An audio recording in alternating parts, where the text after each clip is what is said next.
It's a beautiful day in the neighborhood, a beautiful day in the neighborhood. Would you be mine? Could you be mine? Would you be my neighbor? It really is a beautiful day. I'm looking out at the sun. I woke up this morning, and it was like, I'm here.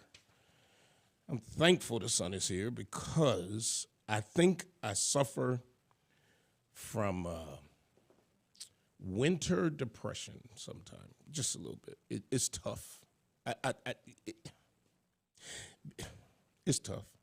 And being in the house with the kids, God has blessed me. I've been in the house with the kids. The kids are away. But let me tell you something. If you still married after COVID, if you still like your kids after COVID, you fine. Let me say this. If your marriage survived COVID, you're good forever. Now, you're good forever and ever. I don't know if my wife is watching. We good. You know, you got to do that. When we right? Yes, you got to be like, we good, but we. Now, I'm just gonna be honest. Now, I got three fellas in the room. They ain't gonna be able to do this. I'm 56. I can do this.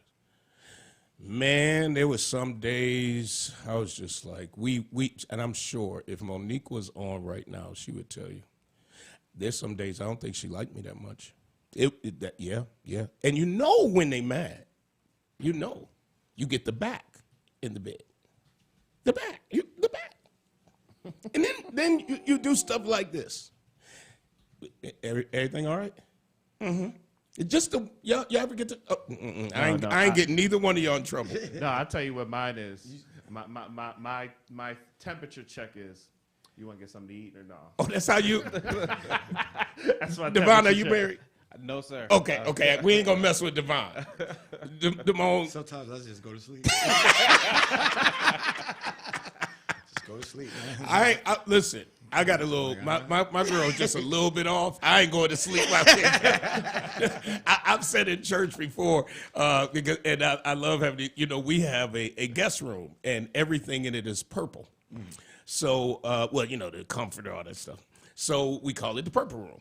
So if we mad, like we got TV in there, I just like watch TV and just kind of, you don't get in the bed in the purple room because then it's another, it's going to be a problem. But you can fall asleep on the comforter and then you're still cool. Unless you do it on the couch. Or the couch. That's it. That's it. But the couch hurt when you get old.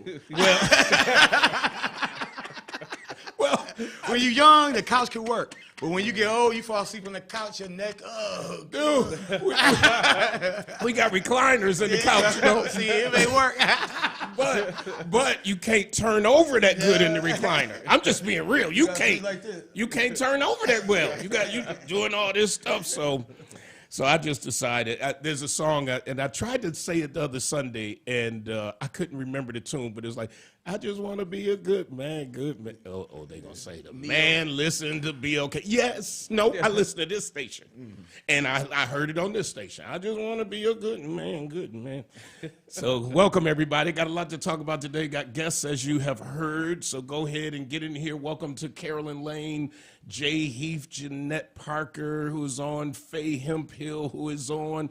Thank you for all of you who are joining us on social media. Thank you for those of you joining us on AM and on FM. We got a lot to get done today. I got two guests here. I'm going to go to the guests in a second, but let me just kind of tease you what I want to talk about. Y'all better get a lot of money in the mail from the federal government. Stymie's on the way. Whoo! That money is, he signed it already? Now, they it's gonna start all I can this do weekend. Yeah, but not for me. Oh, you rich? No, just ain't got no. No, I think for the kids, right? For the children, we'll get something for the children. They cut mine all. Yeah, most people got cut off because I think it's like 140 combined income. Well, see, we should have just. 150 I should have combined just. We should have separated our income. But the problem is, then I'd have paid more taxes, and she would have it would have evened out. But if I'd have known this was coming. I've been like, yo, babe, yeah. 3 rounds of the stymie is crazy. Well, yeah. So I want to talk about, after we talk to the guests, what do you think is the best use for stimulus when you get it, because, you know, many of us are consumers. Now, some people, you know, they're going to need it to pay bills. You got to pay those bills. But we're going to talk about what do you think is the best use for stimulus in general. Or you could talk about what you're going to spend yours on. And it's just a family conversation. I want to hear your thoughts about that. Also, I just read that the majority of House Democrats from New York are calling on the governor's resignation. I ain't gonna get too deep into that. Because we already talked about that. We talked about having a full investigation, but they're calling on his resignation, which I thought was I'm just reading what is in CNBC. Yeah. They actually started the impeachment investigation. Right. Yeah, with the Judicial Committee. Now, do most people know what an impeachment investigation is? Is it the investigation before they can try to impeach? Because I don't even know what it is. I'm sure this is pretty much going on their own fact-finding mission to see if they have enough to impeach him. Impeachment investigation. This is interesting times. Now, I will say this, and I don't, because when a woman makes a complaint, or a man, it's not just men, women, that it has to be taken serious, and you have to look into it. There was a culture that used to be in Albany and in City Hall, and I'm not just talking about locally, but there was I should say in government, there was in the past, and maybe still some in the present, of kind of like, you know, I'm entitled to do certain things or to act a certain way. And let's be honest, even in the church. And so that's why I always, especially training up younger ministers, just be humble. Don't think that these positions give us any clout to cross the line. Just be, matter of fact, with the position, you got to be even more careful because everybody is looking. I always tell the story. I go to the grocery store and people, you know, their eyes be a little shifty, right? So if they speak, they go, "Hey," and then they look in the cart. like, no, the beer is under the cookies. No, I don't drink beer. But that's how you have to be, and it's tough. I'm going to be honest, it's tough. But these positions of power are a privilege, and they should be treated as a privilege. And so the third thing we're going to talk about after the guests, I just read marijuana may be legalized. They had a picture of Crystal Peoples-Stokes. It's on the way. And said that the governor is having, now we've talked about this before on this show, but I did talk to some students the other day from Buff State, and I told them, you know, I don't have a vote on that. But one of the questions that was asked, and then I'll get to my guest, is what do you think could be some of the negative side effects? And it's wild you'll be here because I said employment, because there will be certain jobs that regardless of whether it is legalized for recreational use, you're not going to be able to smoke, eat, drink it, whatever form, or else you're not going to have that job. Is that right? That's correct. Actually, I just had this conversation with some friends that came in from D.C. And so, you know, it's legalized in D.C. But in order to work in the government in D.C., you need a clearance, a federal clearance. And you can't get a federal clearance with marijuana in your system. You know, and so, you know, unfortunately, it stays in your system anywhere from 30 days plus. And I heard in the hair, it's even longer. Yeah, because, anywhere about 90 days in the hair. In the hair, right. Yeah, and so you try to go get a federal clearance. And, right. And if you live in D.C., everybody works for the federal government down there, or some types of subsidiary of the federal government, and you need a federal clearance. Because remember, marijuana can be passed legally statewide, but it has not been cleared federally. Absolutely. And so it's still steeped in racism, you know, who's doing what. Right. But right now, if they pass it tomorrow, federally it's still illegal. Right. So you go get on the plane with it. You go across the Peace Bridge with it. I mean, you go cross state lines. You getting charged. You can get charged with it. Right. So when it be so, and this is a question that you all might not know, because here's one of my fears: when it will be legal in New York State, it will be. there will be, I believe, a lot of people who will smoke, right? Yes. If I'm in the house, because if it now becomes kind of like the norm, like, you know, we getting together, everybody chilling, everybody smoking, but you're not smoking, you can inhale, right? Would that be in your system? See, what the tests do is it does how much you have in your system. And Okay. so the second hand is traces, but it probably won't amount to show up on the drug test. I'm not 100% sure. Okay. But that's what I've been told. A little more research needs to be done in that as far as secondhand marijuana inhalation. But it's just like, well, how people do cigarettes now. No, you ain't smoking in my house. Right. Take that outside. Right, You know? right. And that's my part of my greatest fear is about working. Oh gosh, okay, I'll be right over to the comments in a minute. It is about working and the opportunities that are already difficult for people of color. And then if marijuana consumption, especially smoking, now if you're sitting there and you eating a, I don't know, brownie or something like that, and I'm not eating it, that's, you know, that's on you. But if I am in your presence and I don't know, or if I, you know, that's my fear. One of my greatest fears about it. So we're going to get into that. And people are already weighing in on what they're going to spend their stimulus money.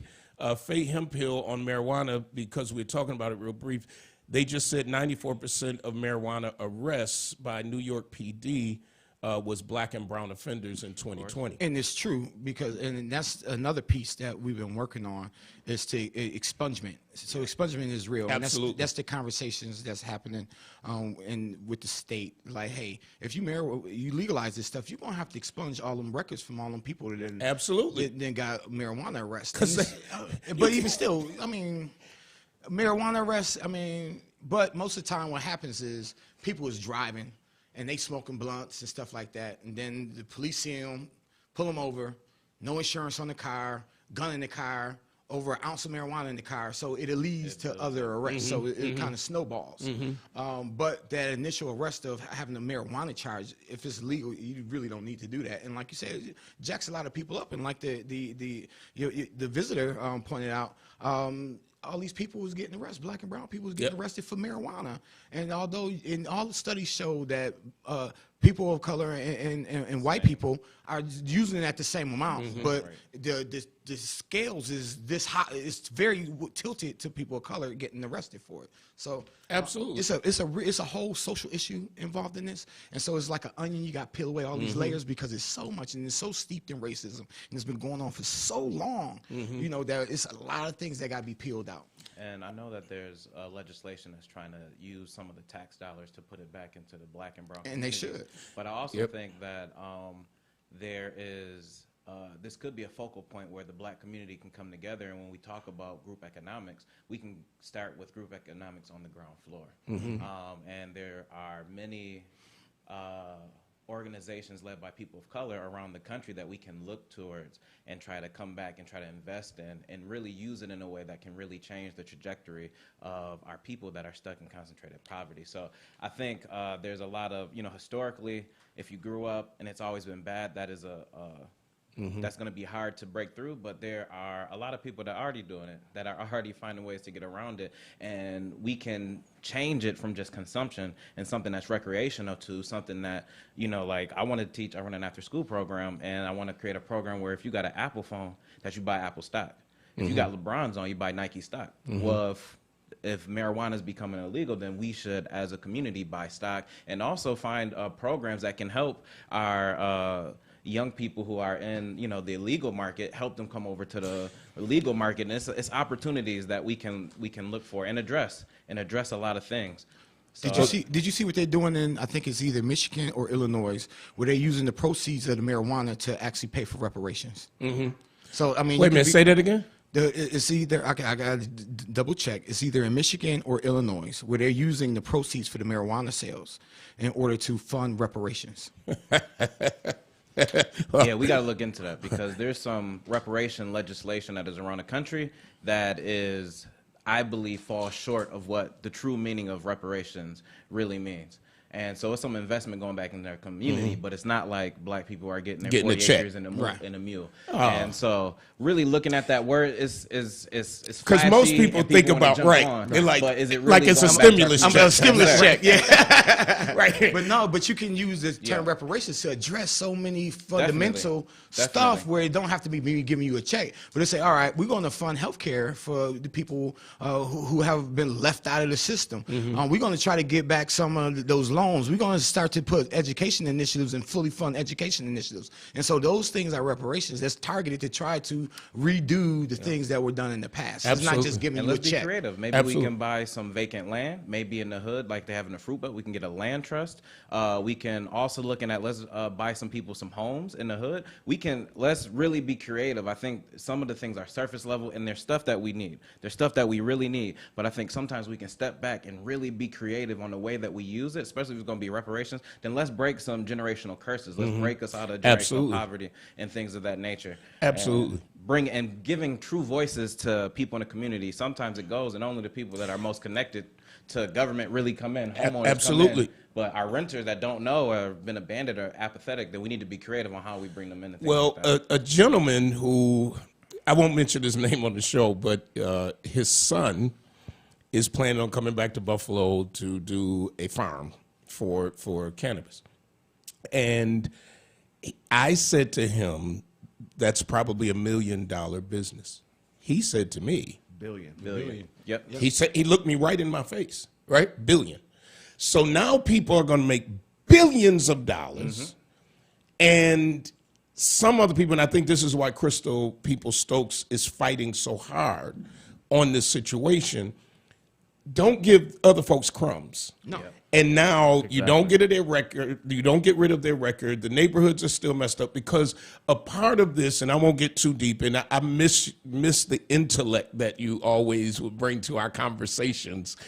There was something you told me one day about Superman or Batman that I'd never heard. You knew all this kind of stuff. Damone knows all kinds of information that you go like, where did I read learn that?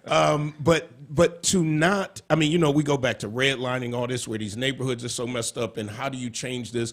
And so when people talk about black on black crime, you know, we have been stuck kind of like in this pot of boiling water, and some people trying to get out, and other people just like, I'm here and I don't care. I don't care about my community. I don't care about myself. I don't care about my family.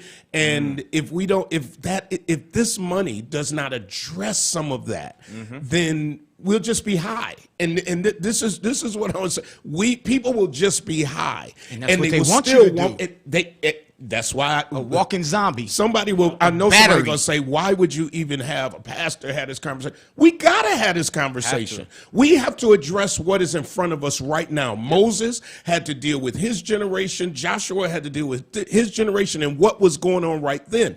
Marijuana is going to be legal in New York State, folks. It's going to be. I don't vote on it. I'm not in Albany. It is going to be legal. Now, how it affects our people, it could either affect us in some ways positively or in many ways negatively. And if your biggest hope is, ooh, I can get high and I can go buy it and I can, you gonna miss it. Because I don't think that is the actual reason behind why our lawmakers in Albany of color are trying to push and ensure it's right. No, because they see it coming down the tube. It's going to come. They see it. And so they say, you know what, let me get ahead of this so I can bring something home and try to help out these communities, because it's going to happen.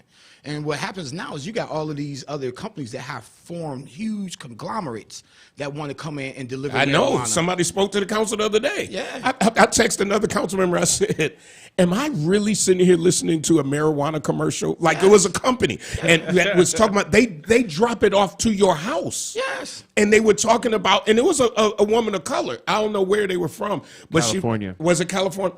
They literally have a business, and they were like, you know, it can't go to kids, of course. You have to be registered with your license. You have to be the one to pick it up at the door. What do you think? And I know we all off topic, but while we're here, and then I promise I'm gonna get to what you all came for. How do you think it affects the illegal drug market?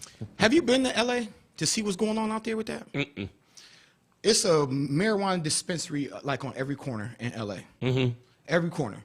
Most of them is like illegal. like the corner stores. Yeah, like the corner stores. And most of them are illegal, and it's just so much that they can't even police it. That they like, you know what? They just it's just running, because the restrictions and everything else. For people to go and buy it, they have the regular legal dispensaries, but they got their illegal dispensaries all over the place. And so, like, now you can go on, what's that, Go Puff that they got, and they'll bring you beer and cigarettes and everything else. I don't know about that. Yeah. To your house? Yeah, to your house. Dude, I am They went so... through COVID too, so Yeah, they came up through COVID. They came up through COVID. They came up through COVID. Yeah. And you can call, Are like, right you now. serious? Like, if we wanted to go get some beer or some cigarettes or some snacks. You can't get alcohol. You can get like... Yes. I ain't never heard And then of you this. can go on there, and then they'll come right now. We could call right now. For real. And we can go get us some. Are some, you we ain't serious? gonna get no beer for you, but we can go get some Cheetos and stuff. You know, Maybe a root beer. you know, we ain't gonna get you no Newports. How did that almost killed me once. But how do they know? I mean, you have to register or something? Yeah, you have a profile, just like you do with Uber. I have never heard of You don't have to go out the house for anything anymore. Well, You can get everything delivered to you. People not going out the house much more. And there was an article, and I didn't get a chance to read it today online, about the changing of retail. Yes. And so when, you know, that I honestly, think about it. The county did better than what we thought we'd do during the pandemic because of sales tax from, I mean, that was a portion of people ordering. Yep. I've never ordered so much in my life. Sometimes I get on ordering binges. I ain't going to tell you no story. Like, I'll be on Then, like... then we order. Guess who got money off of that? Amazon. Absolutely. Oh, yeah. And who owns Amazon? Jeff Bezos. And who is he? But One that's of the why richest men in the world. That's why I got stock. That's why. And just what you said, I was almost showed the stock in Apple, Yep. and Amazon, and Airbnb, and different things. So how much taxes are they paying? Little zero. or nothing. Amazon paying zero. Paying zero. Nothing. We are Don't wanna paying. pay his workers and we paying zero paying taxes. it. We We're paying it. paying it. We paying him and the taxes. Oh, look at the former president. I mean, why you think he held on? Yep. I know I'm all over the place. Let me go to Devon McCune, who got from Western New York Citizen Action, Men of Color Committee, and of course, you all know the former council member of the Maston District, and now over getting people jobs and all that, Damone Smith. Devon, what you here for today? We want to talk about tax the rich. You know, All right. the state budget, I believe, is due April 1st. And so we want you to call your representatives and let them know that we're serious about this and that we need to raise money. People have lost jobs. People are illegally being evicted, even though they shouldn't be until August or whenever the date is. And our schools, the funding from our schools. So just in January, Rochester, they had to fire 100 teachers, you know, and they have their children that are on the precipice of being homeless. So we need to tax the rich. They need to pay their fair share. And to let you know that Cuomo, since he's been in office, he's been cutting taxes for the rich since he's got in, since 2004. That's kind of amazing. 2012, you know what I'm saying, just constantly cutting the money. But then what else has he been cutting? Budgets to education, budgets to medical. Was it 2019 they were cutting homes for old people? You know, like it's ridiculous. So we really just want to let everybody know that this is serious. This is life and death for many people, many of our brothers and sisters who are out there, and that they have the ability and the means to pay. So we have 112 billionaires, and they've made $90 billion since last March, since we've closed down. They've made $90 billion, and together their net worth is about 3 times the state budget of New York State. Wow! So a couple of percentage points. You know what I'm saying? This is not, if you make under $300,000, this is not going to affect you. That's what I was going to ask you. So that people won't go like, well, I don't want my taxes to go up, and now they're talking. But you're saying anybody who makes over $300,000 that they should be paying more taxes, a little bit more. If you make $300,000, you shouldn't be paying 6.5% in tax, just like I pay. Right. Is that what is the same thing that you? Same thing in here, just to expound on what he's talking about is this is the deal. You have people who made a lot of money during COVID. You got a lot of people that lost jobs, a lot of people that's laid off. Now you got a $1.9 trillion package that's coming through. All right. So you get your COVID check. What you going to go do? You're going to first pay your utilities. You're going to pay your heat and your gas and all that. Who gets that money at the end of the day? That rich 1% that's making all the money. Yeah. Say you want to go buy some gear. You want to go buy some Nikes. Where that money going? Right back to the one of the richest persons in the area. You want to go shopping on Amazon? The money going right to them. You want to go buy a new computer because you're working from home now? That money is going right to them. And so no matter what we do, these people are getting money. So it's almost like a shell game.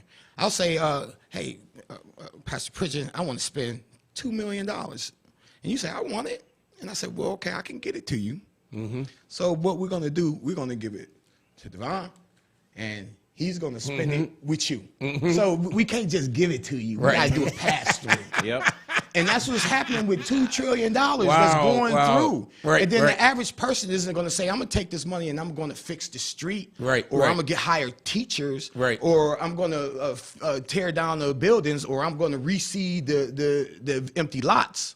They still putting that on to local municipalities to do. Right. But while the people who's making this money from this shell game, they putting that money in their pockets. But who's paying for the community? And so we're saying, look, right now you got the COVID money that's coming through, and one of the biggest things, which was the biggest thing where I was with for Biden over Trump, was their position on helping out local governments. That was one of my biggest things. All of the racism stuff and all that. That was also important. But my biggest thing was helping out local economies. And you had a Biden who was for it. You had a Trump like let him die. And so that was my biggest thing. So now this money is coming in, and it's out here to help people fix the neighborhood. But also, you got people who are getting these dollars and putting it in their pockets, and they're not paying taxes. Taxes go to fix out all this stuff in this neighborhood, the streets, the roads, the police, the teachers, all these free services that people don't really think that they feel like they're entitled to have. And so now you got governments who's getting this COVID money, and they are instead of actually making additional, they're supplementing. And what I mean by that, remember when they said the lottery money was going into education, and then they said, did it? And you say, yeah, it did. It did, but they But just they took the money. Yeah, Right. they took the state money, and that's what's going to happen. And so you're going to have governments out here supplementing their regular allocations with COVID money and trying to stack the rest of the money instead of actually spending more. And so first we're against that, and that's what we were talking about earlier, as far as what was happening with Governor Cuomo, especially with education. Like, no, don't take the COVID money and take away the state allocation and use the COVID money to do it. We want the state allocation and the COVID money on top of that. So don't do that. So it's more tax for the wealthy, and definitely for the super wealthy. It's super wealthy. It's really people from that's making over $300,000 to $500,000 a year. I don't know nobody who making that kind of money, you know. But they're not paying taxes because they got so many tax shelters and everything else. And when this COVID money is over, you saw how hard it was to get this package through. This probably won't happen again. Right. And so when this all goes away, what do we have left? And we just right back to the old system. Sustainable. You need something more we need something sustainable. So we have to raise the taxes. And instead of keep raising taxes on people like you said, I'm making enough where I'm not eligible for stuff. I'm gonna have to pay more taxes. I'm not. And the tax burden is being carried by you. Yes. And people that's working, that's minor investments, and they doing okay, but you still poor. Even though you're making a little bit of dollars, you still poor at the end of the day. And people got to understand what is poverty. Yep. And what is rich. Yep. And so instead of giving these people a free ride, make them pay the extra tax. Put the tax burden on them. So you're asking what Citizens Action is asking for the people who are watching and listening. You're specifically asking them to call their legislators. Yep. Legislators.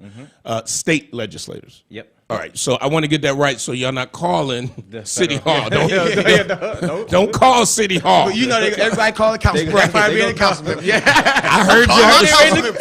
What we doing? The mail ain't running right. I'm calling my councilman. So you all are asking, and the way they can find their state legislators is right online, right? Yep. And to say what to them? Devon, what would you say? What would be the script that you would say they should say? Oh man, I do not have the script, but I do. What would you say if you called? If I called, I would just say that we support raising the taxes. We support having a more progressive income tax. So that just means the more money you make, the more you should get taxed. Millionaires should not get taxed the same rate as me. We support capital gains tax. If you don't have rental properties, if you don't have stocks and bonds, then you don't know what capital gains tax is. So that's on the rich. Their money gets deferred. They don't have to pay it until they pull it out. But even when they pull it out, it's at a lower rate.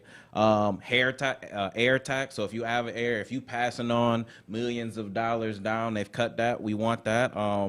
And Wall Street tax. So every time they make transition, they're betting on our economy. They're betting on, y'all, we seen GameStop. You know what I'm saying? We seen how they tried to shut the little man out when they tried to change it. Yeah, I know. You know? They came hard at him, too. They came hard. They was like, no more. Yeah, that's it. Mark woke me up and I said, Mark, I bought some GameStop, right? So I bought it the night before it started tanking, right? So I said, Mark, I'm going to get in here. I'm going to make a little money. I'm getting out. I said, so make sure in the morning you call me so I remember to get my money. So when Mark, you called me, I don't think I answered. My phone was on Do Not Disturb. And I text and I said, sir, as soon as the market open, get your money out. Get your money out as soon as it dude, open. I didn't, right? So now I jump up and I'm like, shucks. I look at where it's at, so I'm trying to sell. And then I called another council member who told me to buy it that day, and I told him off. I was like, don't you tell me nothing else about no GameStop. But right, they started closing it out when the little man got in, and then But you can only get so much. They do that all the time. Yep. And then they'll all of us will go and say, hey man, let's do stocks and vaporizers. Yep. And then we'll inflate the market. Then everybody, oh, look at this. Yep. And then everybody jump in. And then we're like, we got y'all. And let's sell. Yep. You know, and we all behind this. Then you got some young cats who like, yo, we going to do this. And they made millions. Yep. Sure did. You know, the most disappointing, one of the most disappointing things in my years as just in public life is so many African Americans, we need to put our money together. We need to do this. And that's all it became was talk. Yeah. And there was and I talk about stocks on this show openly, about losing money, about gaining money. I don't check the stocks every day or else my hair would grow back like green, right? But at the end of the day, I talk about these things. And because there are people who think that is kind of bragging instead of educating, because I'm not wealthy like the rumor is out there. I make a decent living. But at the end of the day, there are things that we don't share with each other. Yep. And so the tax the rich, let me finish that up. Where can they go? Because some people are not going to remember what you said. Is there a website or something they can go to and look at the proposals? If you type in Google Citizen Action of New York, Yep. It's going to be right there as soon as you sign up. So Yeah, that's the easiest way to tell people. April 1st, this is their main initiative that we're trying to push through. So if you can go to Citizen Action of New York, you just type it in Google and it will pop up. Or if you go on Facebook, Citizen Action New York, Western New York. Okay. And then you'll be in contact from somebody that's actually in Buffalo that will direct you where you can go and who you can contact. And we have a fight on our hand. We've been trained not to be a part of government. Right. You know what I'm saying? Like, The rich 'cause it's people, so they use their bad. money. And they got lobbyists, and they're Yeah. fighting to keep every cent. Absolutely. So we need everybody to get out here because this could be your mom or your sister. Yep. This could be your kids. And this really affects us. And you may not care anything about politics, but politics cares about every aspect of your life. Absolutely, and Timon knows better than I do. But at the end of the day, I don't think that people recognize their power. They don't. Our people, many of our people don't everybody recognize else their do. power. But if you start, They are do. you seeing what's happening around the country? They do. They are passing laws to restrict voter participation Yes. Yep. because they see what's going on, man. Yes. You see, they said the polls can't open around church. Yes. Because people was coming from church going to vote. Okay, I mean, that's Oh, crazy. they said in that, Georgia, they moved it forward. Yes. that polls can't be around churches? No, Yeah. the polls cannot be opened up after church. So they can't do that souls to the Souls to the polls. You are kidding. I'm dead. I have not even read it. At the end of the day, I think we have to continue to tell people, and not just tell them, show them they have power. I think about Carriel's law. And at the end of the day, that was people working with people, right? Then somebody comes along and says, well, the politicians ain't do nothing. We did it up. No.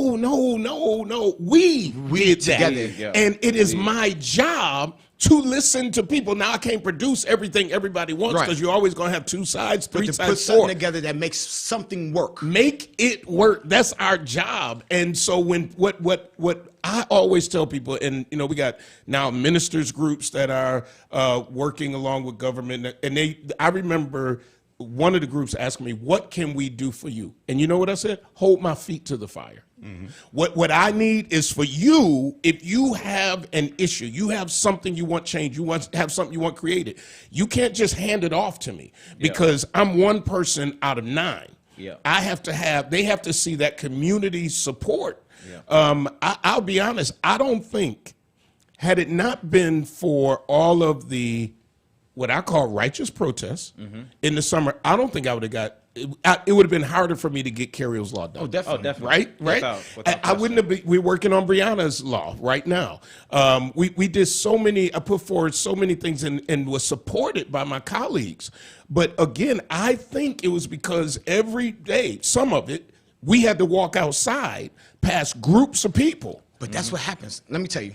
When I was in the council, we was doing Martin Luther King Park. Yep. And we had this big thing in the capital budget where we had this money to do the final phases of Martin Luther King Park. And then at that time, you had a coalition of people that, you know, that won their interest.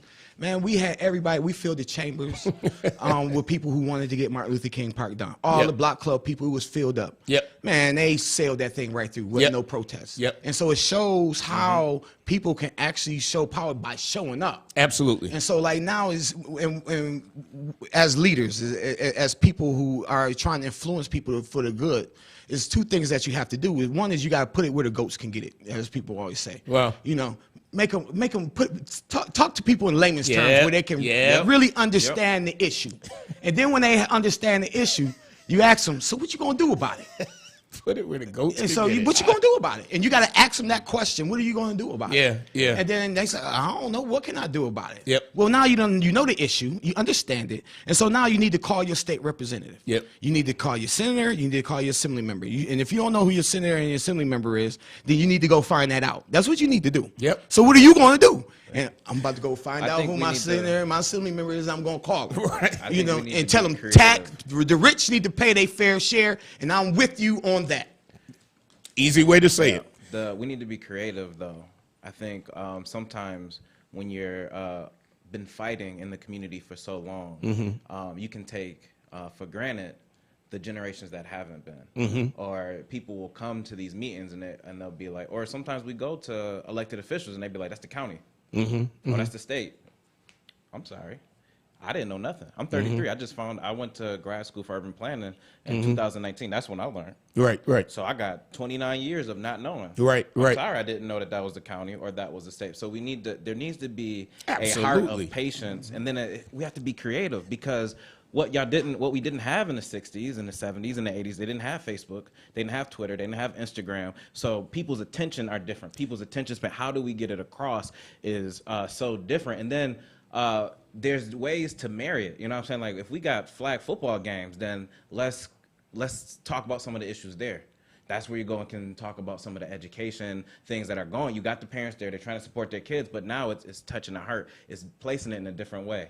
You know, so being creative and then being consistent. Like, please don't get burned out. Take care of yourself. Absolutely. Take care of yourself. Go get a massage. Go learn about self-care. And then I think we're bringing mental health. My dad and my brother are bipolar. I go to therapy, and we're bringing it, but I've been talking to some social workers. It seems like we're really focused on the one-on-one, and especially in our community, we need to start branching out to that family therapy. How do we heal as a whole family? Because we kept secrets, we did things, so people might go. You know, that's still a bad word.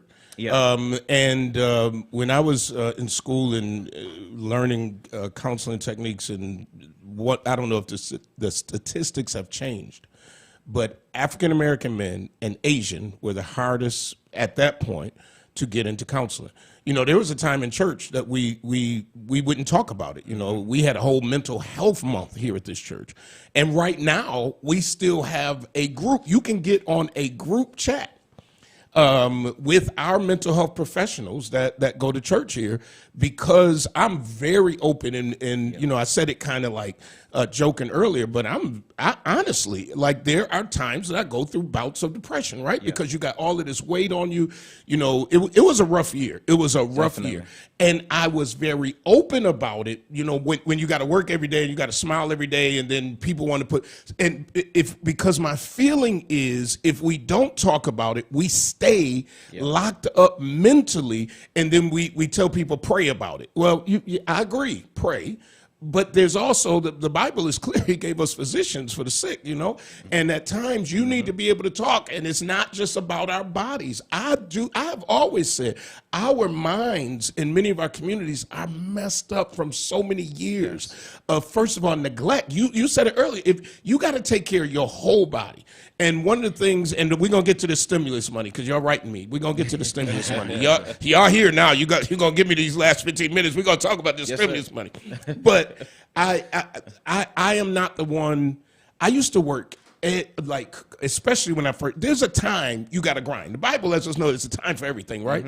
So I got here. I've been at this church 26 years. And you know, we used to work all night. Me, Rashid, we would be here to 3 in the morning, right? Grinding, because it was from scratch. We were learning as we go.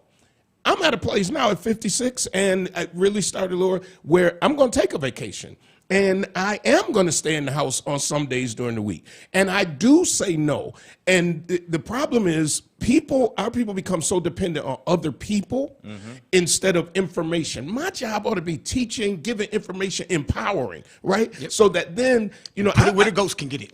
There it is. Put it where the goats can get it, right? So speaking of putting it where the goats can get it, stimulus money is coming. What would you say is the best thing that people could do with stimulus money? I'm going to read some of the people no puff, I'm hollering. Your comment has been quoted again. You may not care about politics, but politics care about every aspect of your life. Let me see. You can bring that closer if you want. I then couldn't see Damone. If I put it, that's why. That's the only reason I moved it over. I'm not working, still on unemployment. Oh gosh, because we stopped talking about it. Okay, what do you think? I'm gonna find the comments here. What do you think, Devon? Oh man, so I'm young and I'm just starting to learn about different investments and different investment strategies. So I think you got to take care of what needs to be taken care of right now. But if you can put a portion to the side, I mean, we've already been not paying bills for a while. So if we can put a portion, say 30% of it, I'm going to put towards investment, some type of investment. And it's very easy. Something that we really can start on as people of color.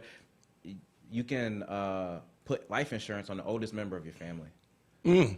That's a real interesting. Like, no more GoFundMe for the funeral. No more taking offers. You talking? Well, first of all, True Bethel will not help with funeral expenses anymore. I put it in the bylaws. And on Thursdays when we were live here, I would always have insurance workers in the hallway. And I would say, if you don't have life insurance, go get it, because you're totally right. We act as if we're not going to leave here. Yeah. And that's wrong. You should be able to have money put up to bury yourself. Yeah, and I think there's some real fears. There's fears that's been built up over the years to the idea of money, to the idea of losing money. I have to spend it when I get it. So I'm not sure if there is even a intersection of like mental health and financial planning. Oh, I'm sure. You know, Come on. How do we go and that's what I'm always trying to say. Like, let's be creative. It's very easy, especially when people got money or you already got stocks. But go do this, this, and this. But if you never know, there is a fear. There is sometimes you get anxiety. Like, I don't know what to do. I know I can pay my bills, but after that, like, I may not get this again. What if I lose it? And sometimes that fear is greater. You have that. You can go and talk with your kids about first-time homeowners programs. You can look at FHA loans where you can get up to 3 family houses, and you only got to put 3.5% down. So now we can change the game on how we do it. So we got to take care of ourselves, but put aside some for investments. And I think different communities, I think our brethren fraternities, you know what I'm saying? Like this could be a real point. Different churches, the church community can be like, yo, let's just start having some committees where we come and just throw ideas out there and try to help people. I think one size does not fit all. Yep. You know, at all, but take a chance. But our people that have any type of knowledge, even if it's a little bit of knowledge, please come back to our people and do it with understanding heart. Understand that there's going to be some visceral reactions when we talk about this, and try not to take it personal. What do you think most people will spend it on? What they spend it on, or what they should spend it on? First, talk about what you think they will spend it on. What they did last time. Not all, but everybody went and got their Henny. They went and got some weed.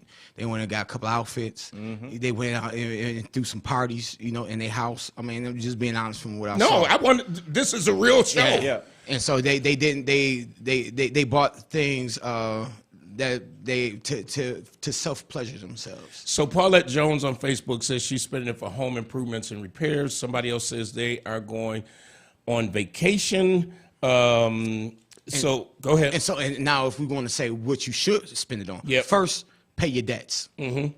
If you ain't paid rent this whole time, remember the guy who owned your house, most of the homeowners, they got like one other house and they still got to pay mortgage too. They're not millionaires. So if you owe your rent, pay your rent. Pay up. Pay what you owe. Homes Guarantee Act, they're trying to push through to get money for our homes and to have the government actually take the pressure off of the renters and go and pay the owners of the properties specifically. So Citizen Action, go look at the Homes Guarantee Act. They have the money, they just don't have the political will. We can push them in that direction. So my mentor, who's gone on to be with the Lord, Dr. Whitted, I remember him coming to True Bethel when I first got here, and one of my anniversaries, and he had moved down to North Carolina, and he says that they were singing the song Silver and Gold. And if you ever heard of Silver and Gold, I'd rather have Jesus than silver and gold. So Dr. Whitted gets up in the pulpit and says, I like that song, but I want Jesus and a little silver and gold. and my parents raised me, you know, I never really lived in a rented home. The majority of my life, I didn't live in a rented home. I lived on Winslow, 31 Winslow. That was a rented home. From there, we were on Hamlin Road, and my parents owned houses.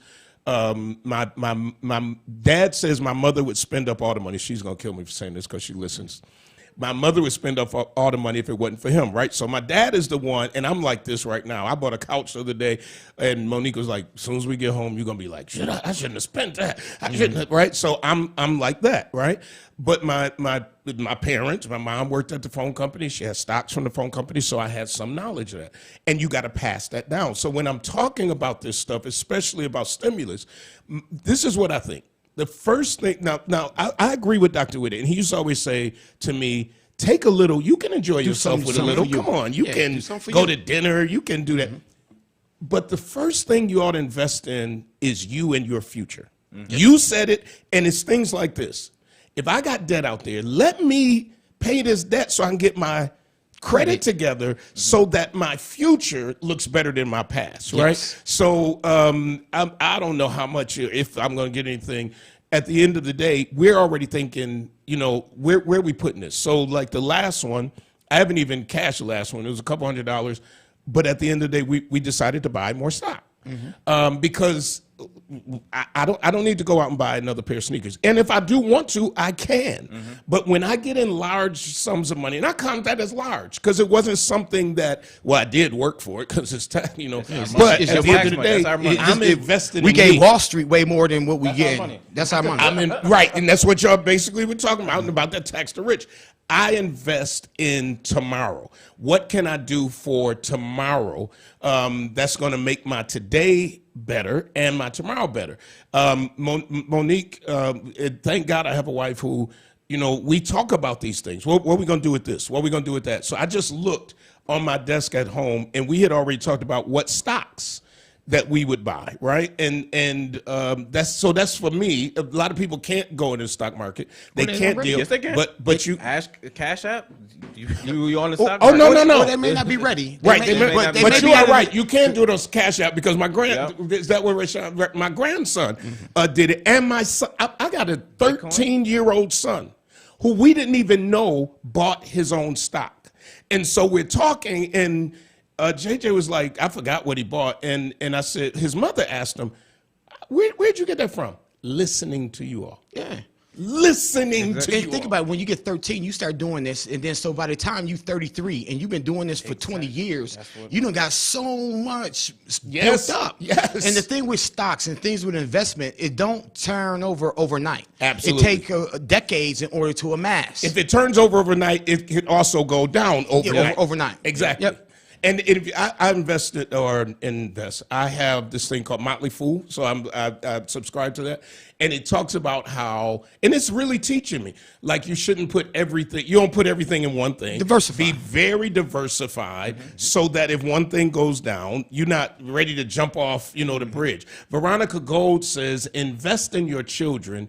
UB has a reading and literacy program that operates, that's about the investment of the future. Especially this investment. summer. I agree with you. She says, especially if you have a child in Buffalo Public Schools. Totally agree. They ain't been to school in a year.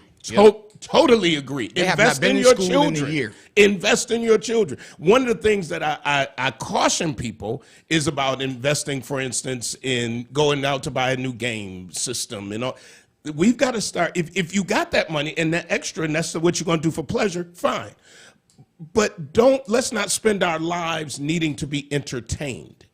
That to me is just such a waste of talent and energy. How do we interrupt the patterns that they built? I think it's easy to say that, especially when you're coming from a place of education or you heard it and you started the habits. But how do we take it? I think sometimes what gets lost is that we say these things. Yep. And again, if you haven't been doing this, and you don't know how to do it, just the fact of research causes people to stop. Like I tried. I got books on it. I got Stocks for Dummies, and I just it was couldn't too get hard, it. So we have to help it. They ain't put it where the ghosts can How get can it. we help each other in these different ways? And I think I love investing in our children, but with that immediate cash, if we can do it financially. If we want to invest educationally in our children, maybe get with your neighbors and be like, hey, one Saturday, can one neighbor read to all of the kids? And now we're building relationship in the community. They're getting asked these questions, whatever the case is. But how can we and your family and our families go and be like, yo, we all got $1,400, maybe 10 of us get together and we buy a house and rent it out, Airbnb. So because that's what other people are doing. But that's what you should do. You They're should buy a house. pulling it up. How can we do that? The foundation of all economics is land ownership. Absolutely. Remember when we did that housing fair over at Bennett a while ago? Yes. All them people came and got houses. I still see these people. They say, "Thank you, man. I just paid off my house." Exactly. And I mean, And the it can be market done. right now, houses are very expensive, even for junk. Very expensive, even for junk. At the end of the day, though, it's better to have that junk and be fixing it up than to not have anything. Now, you brought up something, and I want to get to it. I only got a few minutes. You are right. If all I did was this, and this. So let's go back to you just mentioning that you can buy stock on Cash App. Somebody's listening right now. How do you do it? Have you ever bought stock on Cash App? I've bought, yes. How do you do it? Let's teach the people. Put it where the ghosts can get it. Now he's going to tell you how he does it. I'm going to tell you how I do it. So if I close Facebook, it'll still stay with people. All right. Yeah, you're good. So I have, and I'm not going to turn this phone around to show you, but I'll show you. I have what's called Ameritrade. So I link my checking account up to Ameritrade. I then can move money from my checking account right on the app, and then buy stock. So I have some money in Ameritrade that is not trading, right? So that if you call me tomorrow and you say, Pridgen, man, this, and I really believe in it, I can go right on and I just push the buttons and I tell it to buy that stock. And I give it the parameter of how much money I want to spend on that stock so it doesn't. How do you do it on Cash App? It's basically the same way. So when you go on that Cash App and you see the interface, you can I'm going to go to Cash App right now.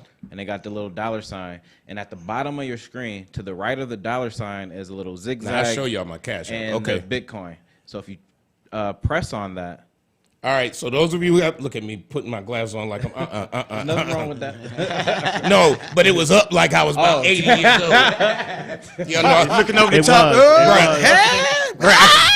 I can't do that. I got a young wife. I got to stay young. All right, so at the bottom, okay, I see it. Press that. Mm-hmm. Now it says buy Bitcoin instantly. $57,000. You buy a piece of it. You can buy a You don't have piece. to buy the whole. Yeah, you can buy a piece of Bitcoin. See, this is knowledge. You can buy So pieces of Bitcoin is stock. at 57,000. I gotta go to Robinhood real quick. Yeah. Yep. And you can go in there, you can look, and they'll show you what you got. Like, I only have a little bit of money. Okay, but if let's walk them through because we teach it. So if I go to stocks, right now, let's say I want to buy Apple. Yep. So I'm on stocks. Oh, go into search. Yep. And then you can type Apple, and it'll come up. And there it is, AAPL. And then you can do buy. And then you do buy. Yeah. Now, see, I've never done this. Is easier, but how does it know it identify it to my account because it's got my information? Account is connected to your Cash App. Yeah, so there's two ways. So primarily is your checking account, but some people just have the Cash App card, and like they'll just do from their job straight to it. Mm-hmm. So it's connected to some type of account. So I'm buying right now live. Mm-hmm.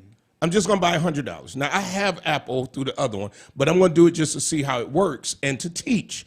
And this is what it's all about because you bought from Cash App, right? Did you buy stock on? Yeah, I got some in Cash App. So that's my grandson. So this is what I'm talking about. This is family now starting to teach how to invest. I've said, I got 2 minutes, that, okay, now I need some, okay, so I won't be able to finish it all up right now. But this is what I'm talking about, teaching one another and giving this information so that we can all who want to do better can do better. But I'm going to explore something that you said about that mental health and somewhere that does cross. Of spending and mental health, because I hear so many people like, "Hey, I've been broke all my life," and that's a mental place. Yes. So I'm going to think about that. Listen, I got to thank Hobson's, the Dr. Dry Cleaning, 874 East Delavan. I'm going today because I have mine too. Dude, I got 15 shirts sitting at the house. I just pile them all up, and then I know I'm in trouble when I put on a shirt and I can't button the thing because now My sister used to work there. Who did? Me and my sister. Did you really? When we were younger. Oh, that's my man. He's the one who got me to do radio. Wow. No, he's paid. Him and his family have paid for this spot for years. He heard me filling in for Ted Kirkland. I was one of the only people that Ted Kirkland asked to fill in. I went to the cleaners that day, and he said, "I listened to you today. You should have your own show." I said, "I don't have money." He said, "I'll pay for it." Wow. So Hobson's, the Dr. Dry Cleaner. We need to share more stories like that. So I talked to a politician, our older politicians. Y'all have done some amazing, groundbreaking things that we don't know about. And all we see is what the Buffalo News put out and the bad stuff. And it's like, y'all have trailblazed, and the community doesn't know about it. You do know you're on this radio show right now because we invested in it. Yes. We invested. Speaking of investing, I got 1 minute. Brian K. Lewis Funeral Home, 3 locations to serve you, 347 Peckham, 2528 Bailey, and 1275 Sycamore. This week, they took care of the Marquez family, the Howlander family, the Ben-You-Saw family, the Taylor family, the Stevens family. Please forgive me if I messed up your name. Also want to remind you, Taste of Faith Food Pantry right here at True Bethel will host a mobile food pantry full of fresh vegetables and fruits on Wednesday, March 17th, 11 and 2. Don't forget our food pantry is open how many days a week? 2 days a week. I find out the days I already forgot. Wednesday and Friday. Wednesday and Friday. Get over here. You don't have to. You don't have to prove yourself. Get over here. Get groceries, and eat. All right. I got to get ready to go. Until next week. Power to the people. Power to the people. Power to the 253 pieces of legislation between January and now, today, that the GOP